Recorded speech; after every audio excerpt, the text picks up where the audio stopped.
Ayan mga kalakad, gandang umaga sa inyo. Itong magang to, nandito ang sabihin ng kasama ko o siya talaga ang financier nito.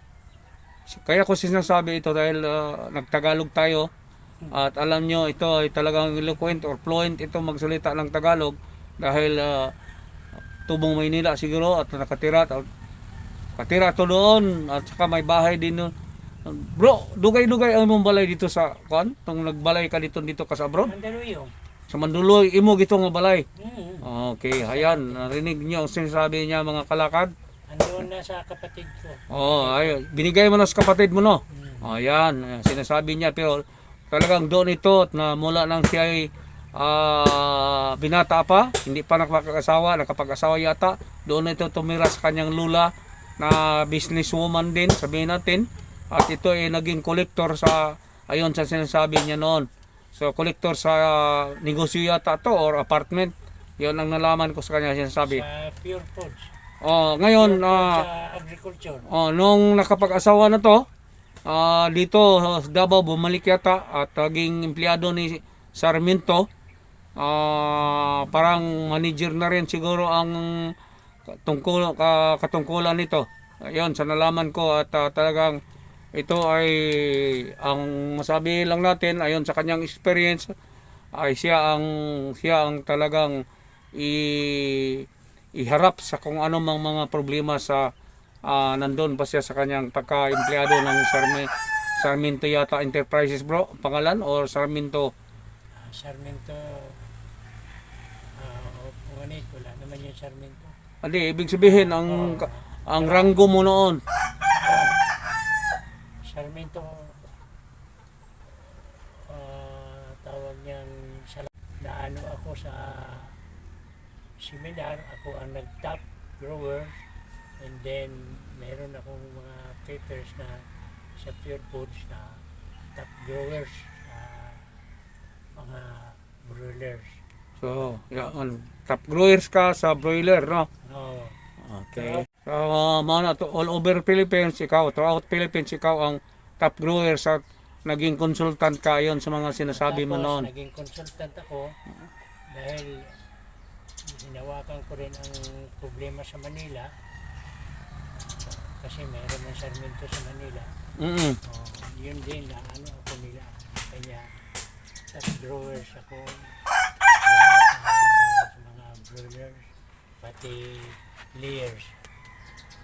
And then maraming nangyari sa akin yung tulay na dinadaanan namin na naputol dahil sa dumaan yung truck na may kargang troso, and then nahulog sa tulay, naputol ang tulay, hindi pa kasi na ayos. Kanya tinawag ko si Estrada kasi kamag-anak man kami. Inano niya Pinayos niya lahat kompleto. Maganda na ang kasada. Tapos ayun nga, natawag na naman ako sa ibang company kasi marunong man din ako sa mga crane sa Makati. Mga crane ako ang nag-ooperate. Ngunit ako ang nila, parang master ba na kahit anong taas, ano na sa Makati, yung mga crane. mga crane, hinahawakan ko hanggang meron ako mga papers na sa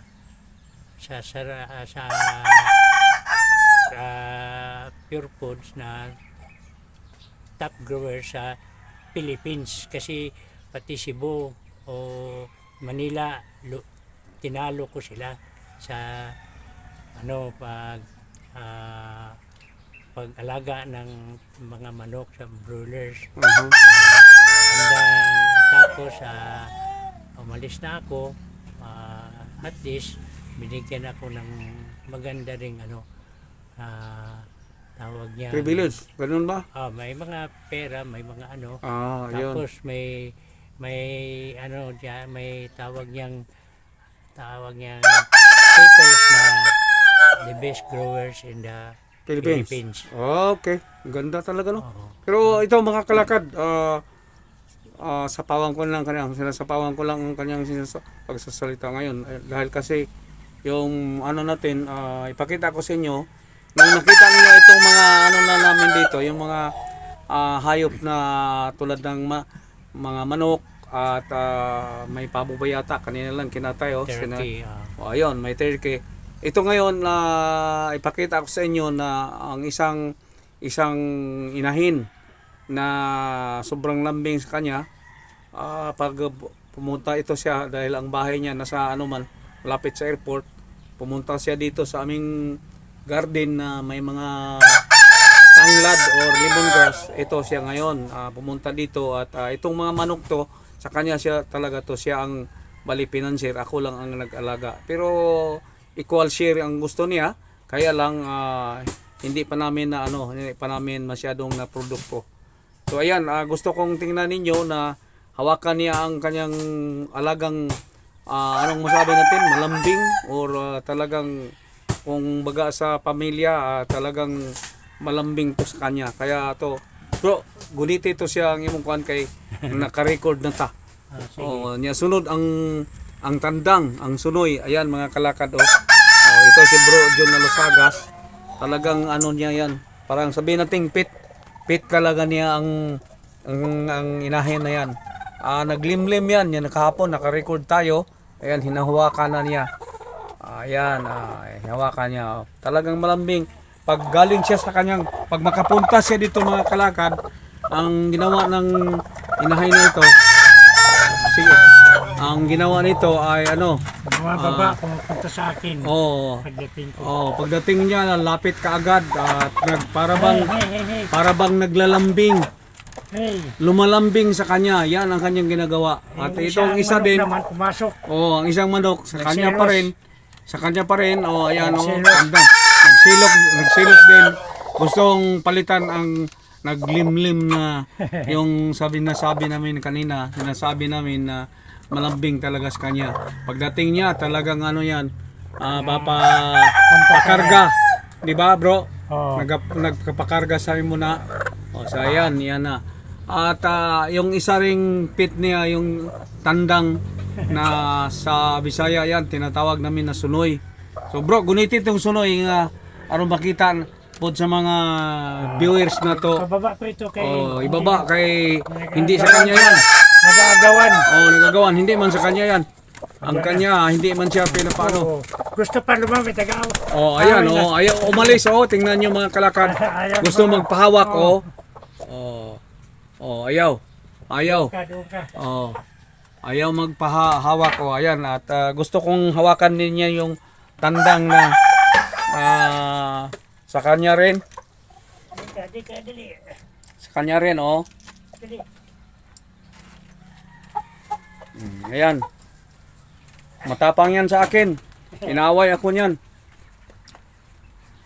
Ayan, hinahawakan na naman ito. Ito yan, mga kalakad. Sa kanya rin yan lumaki, pero dito yan, humula nung maliit pa ito. Abril man yata ito na, namin, na procure or na bili. Liit pa talaga to. Dito na ito lumaki at dito na lumaki at dito na tumandang. Yan. Dati lang ito. Sisiw. Ayan. So, yan si Bro John Alasagas, siya ang tunay. Itong si kalakad ninyo ito ay tagapag-alaga lang. Pero ang pribilehiyo, pare-pareha lang kami dahil gusto niyang kung anong kahinatnan or maging pantay ang kanyang gusto. So ayan na, at hanggang sa sunod, tandaan natin na itong si Bro John Alasagas ay kung sabihin natin, masabi lang natin na talagang Tagalog to dahil mas eloquent or fluent itong mga salita sa akin. Hanggang sa sunod mga kalakad, abangan nyo kami dahil itong aming lugar. Ayan, ayaw. Gusto niya pumunta sa akin. Ayan, talaga, ayan, Gusto pa karga. Ayan. Tama na. Tama. Ayan, tingnan nyo, talaga hinahabol siya, umabot sa kanyang boss, amo. Ayan mga kalakad. So mga kalakad, ito ang sa labas. I-view ko lang sandali. Ito ang aming tanglad na amin na itong ibinta. Askapin naming mabinta ito para maging maging makita din ang pera na pinaggastusan dito. So ayan na, hanggang susunod si Kalakad. Thank you for watching. Please like and subscribe for more Calicod vlogs. Kindly click the bell button for updates.